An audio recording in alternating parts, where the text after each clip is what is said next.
Right now, Pittsburgh's best sports show is about to begin. Call us or tweet us. We've got things to talk about on the Ireland Contracting Nightly Sports Call.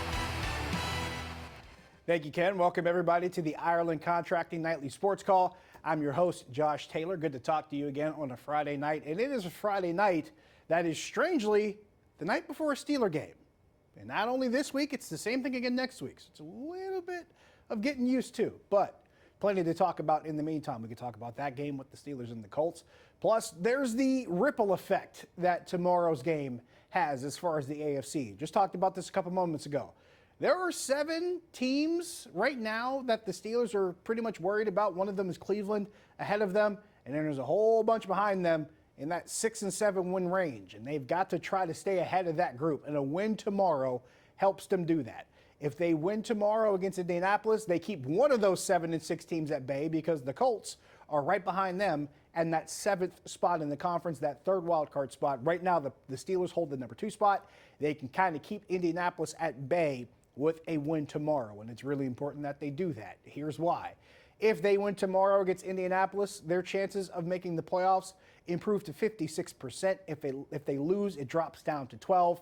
That becomes a big issue, not to mention the fact it'd be a 3-game losing streak, and that would be the first one they've had this season, but they've had quite a few of those in the past few years, at least one per season, and that starts to add up over time. So if you're talking about their chances for the playoffs tomorrow, as far as how tomorrow affects their chances, yes, tomorrow is a must-win game as it goes. And you hear that word or that phrase tossed out so much. Must-win game, must-win game. There have been a couple games this season I think that we've labeled as must-win games. I thought the Cleveland game earlier in the season was labeled as a must-win game, and they won that one. I felt like the Baltimore game, the first one in Pittsburgh, was labeled a must-win game, and they won that one. I felt like Tennessee was a must-win game, and they won that one. This one has that similar feel, but it's a lot more must-win than the previous ones I talked about. This, for me, just for me personally, is just one man's opinion, especially considering the fact that you got one 7-6 team that you're facing tomorrow in Indianapolis, and then another team that's also currently 7-6, Cincinnati. They're waiting for you next week, or I should say they're coming here to face you next week, but you're waiting to see them too. So it becomes really important not only to win this one, but to win next one if you win this one. Because now you're talking about the opportunity to put 2 teams that are right there behind you in your rearview mirror. Put them down, give yourself 2 extra wins. Now you're going into a matchup against Seattle in the penultimate game of the season at 9-6 in a non-conference game that doesn't affect you as much as the tiebreakers go before you go to Baltimore to close out the season. That's why these 2 games, both tomorrow and in a week from tomorrow against Cincinnati, remain important, at least in my book. Yours might be different.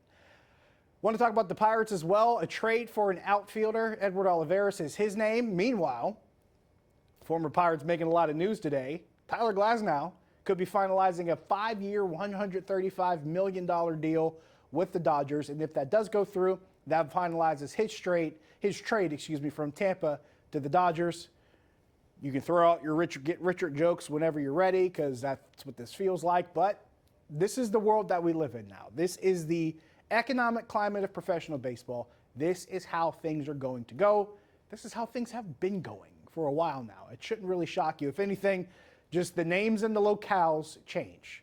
There was a time 5 to 10 years ago where the team that was doing all this resided on the other side of the country. They were over in New York. Now it's the team that's in LA that's been doing it. Granted, the team in LA has been doing it for a while, but it still speaks to the same dynamic I just talked about. We're talking about a sport where competitive balance is broken. It's never probably been more broken than it is now.